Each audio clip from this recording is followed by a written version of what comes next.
இந்தியாவிலே விடுதலை போராட்டம் என்பது எந்த காலத்திலிருந்தோ பூலித்தேவன் காலத்திலிருந்து தொடங்கியது. 1857 சிப்பாய் கழகம்தான் முதலில் என்பார்கள். இல்லை, 1818ஆம் நூற்றாண்டிலேயே பூலித்தேவன், வீரபாண்டிய கட்டபொம்மன் தூக்கிலே தொங்கியது 1799. வீரமங்கை வேலு நாச்சியார், மருது பாண்டியர்கள், இப்படியே சொல்லி கொண்டு போகிறோமே. இந்த விடுதலை போராட்டத்தில் மக்கள் ஒருங்கிணைந்தது என்பது காந்தி என்ற ஒரு தலைவன் வந்ததற்கு பின்னால் அவருடைய பேச்சாற்றல்.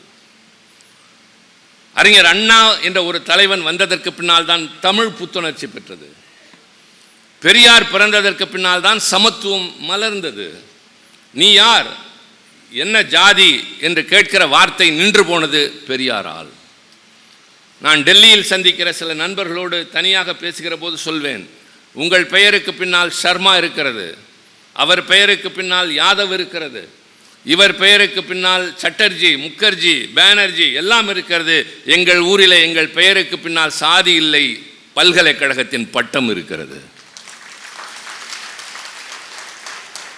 சாதி உயர்ந்தவன் தாழ்ந்தவன் என்று அடையாளம் காட்டும், நீ இன்னார் என்று பிரிக்க சொல்லும், நீ என்னை சேர்ந்தவன் என்று சொந்தம் கொண்டாட சொல்லும்.